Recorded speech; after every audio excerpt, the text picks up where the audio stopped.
This year's presidential nominations has caused everyone to talk about race, what it means, with whom you identify. The question is color only skin deep? Well, sometimes color can be a medical mystery.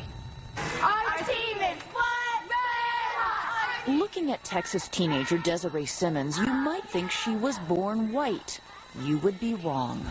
I know that I'm a black girl, and that's what I am, even though it appears that I'm something else. A medical mystery doctors still don't fully understand made Desiree's skin color different from that of her brother and her parents. On Parent Day, when your mom and your dad walk in the classroom, are people surprised that they're your parents?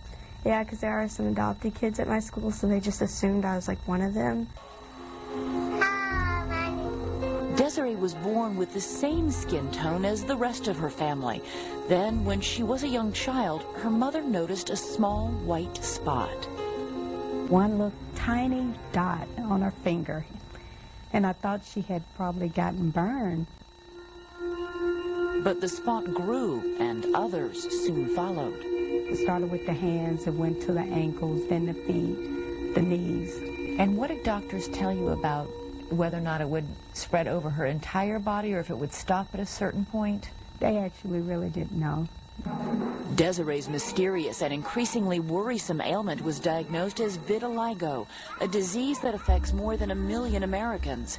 It strikes people of all races, but it's most noticeable in those with darker complexions. With vitiligo, the pigment cells that determine skin color are suddenly attacked by the body's own immune system and destroyed, one cell at a time. What causes vitiligo remains a mystery. Researchers have identified a vitiligo gene, but for the disease to blossom, it needs a trigger, and that could be almost anything. We have patients who say, I got mono, and then a month later I had, white spots.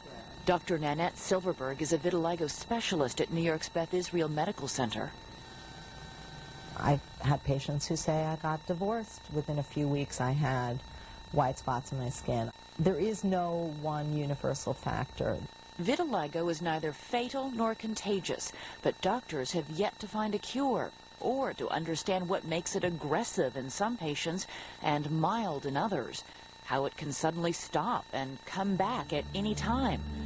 There are some treatment options like ultraviolet light and creams which can restore color, but they don't work for everyone, and they didn't work for Desiree.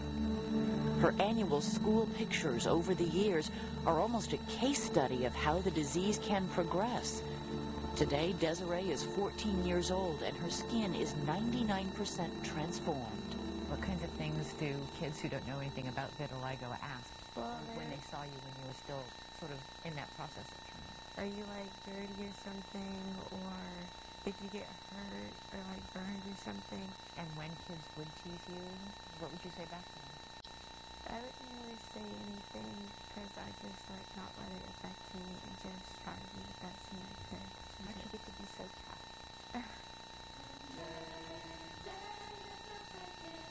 Desiree's case is extremely rare. Less than 1% of vitiligo patients lose all their color. Most sufferers are caught someplace in the middle, like Lee Thomas, a television personality in Detroit who hid his condition for years. He recently wrote a book about the traumatic secret hidden under his television makeup. I don't know if you can imagine looking in the mirror and not seeing you. You wrote at one point, you said, when I look at myself in the mirror, it's getting harder to see me. I look like a monster. And not only did I wonder, did I see a monster, I wondered if other people would see a monster when they saw me, especially when kids cry when they see a face.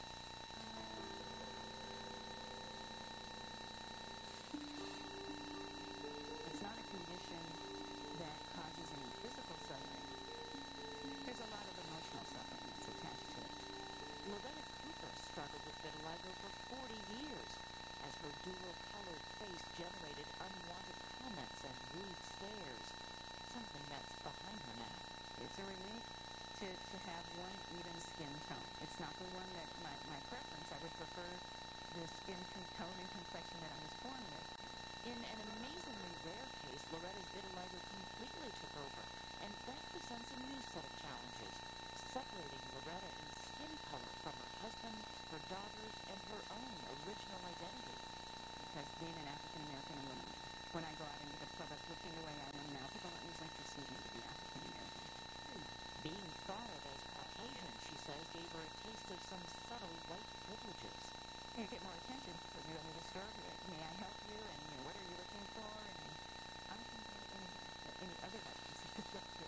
It's usually when I go into communities that are predominantly African-American that I have some challenges with. I recommend that you have some turmeric.